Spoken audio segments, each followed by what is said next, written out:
Yo, what's up? What's poppin'? So the other day I was talking with somebody and they're telling me why they're having trouble, working hard and trying to chase their dreams and to stay consistent, to stay consistently driven. So I asked the person, I was like, okay, well, what are some of the things that motivate you to work hard in the first place? Do you have any reasons to work hard, to make sacrifices? What motivates you? And the person was like, shoot, I don't know, man.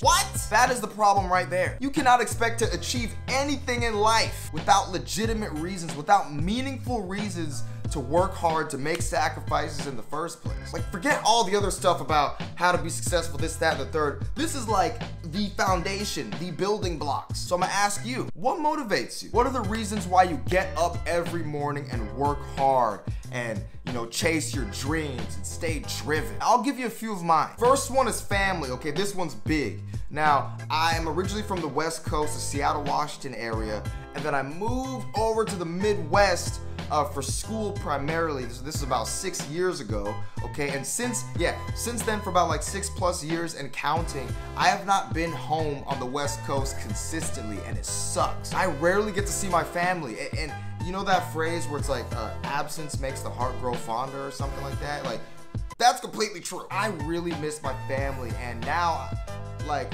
if you're watching this and your family is right around the corner or right down the street, don't take that for granted. And so one of my biggest drivers and one of my biggest motivators is I want to be so successful. I want to have enough resources to provide for my family so they don't have to worry about anything, that they can know for the rest of their lives they will be good. They will be perfectly fine. All right, number 2, my second motivator is regret. I don't want to live a life full of regrets. One of my biggest fears is waking up at age 60 and being like, oh my goodness, why didn't I take risks? Why didn't I go for this? Why didn't I try that all through my youth? Because what's scary is when you wake up at that age, when you wake up at like 60 or whatever, you can't go back and redo anything. It's done. It's over forever. I don't know, that to me is horrifying. So when I'm older, I want to feel like I've left no stone unturned. And I'm trying to live more in the future than in the present. Because when you're in the present, you're aware of, like, for example, I'll give you a very small example. Let's say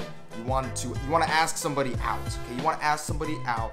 And if you're focusing in the present moment, you're like, oh my goodness, what's that person gonna think of me? Or what are all these strangers around? Are they gonna make fun of me if this person says no? That's the present moment. But if you're focusing in the future, you're gonna be like, well, look, are any of these strangers going to remember me a year from now?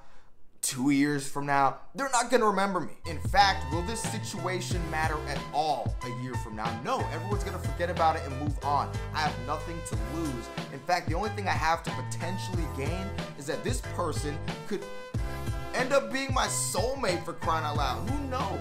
Number 3, my third motivator, are my friendships, my social circle. Because look, I think it's very important to make sure that you have a social circle that motivates and inspires you. It is very hard to motivate yourself when the only people that you surround yourself with just sit around and complain about life. They're not chasing anything. They have no dreams, no passions. I've been blessed. I think I mentioned it before in a previous video, but I mentioned before that my current friends, I'm so blessed. They're so driven. They're so hardworking. It inspires me. Like, whenever I feel lazy and then I find out, oh, my friend is doing this on a specific night, I'm like, man, I gotta get out of my bed and go work. Number 4, my happiness. My happiness is one of my biggest motivators as well. I have learned so far in life that it is okay to be selfish sometimes. It is okay to choose your own happiness. Because look, the world is not gonna look out for you. The world is not going to help you. The world is not going to be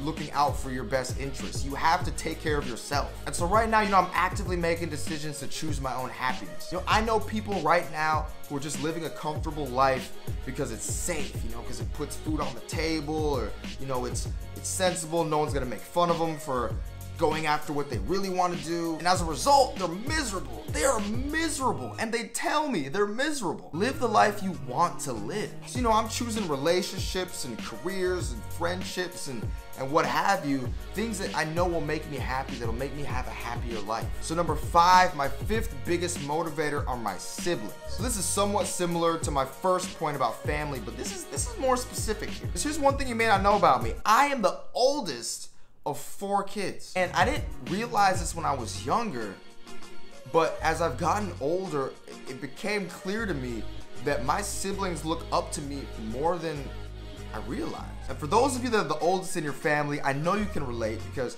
when you're the oldest child, you are basically the third parent. What happens is your parents are gonna be like, you're gonna tell everybody, you know, clean your room and study for your tests and, you know, be a good child. And, you know, it gets to a point where, you know, as a kid, you might tune some of that stuff out. You're kind of gonna tune that out like, yeah, mom, yeah, dad, I get it. But what they will do is look at the oldest child and watch how they react. The oldest child can set the tone for the rest of the siblings. They can. So my siblings looking up to me as a role model is one of my biggest motivators. I cherish that deeply. Anyway, ladies and gentlemen, thank you for watching. I hope you appreciated this video. If you did, give this video a like, drop some comments down below, and subscribe to my channel. Make sure you subscribe to my channel. Anyway, that's it for me. Thank you so much for watching. All right, have a fantastic week, because you deserve it. You are awesome. You are amazing, okay? Have an amazing week, okay?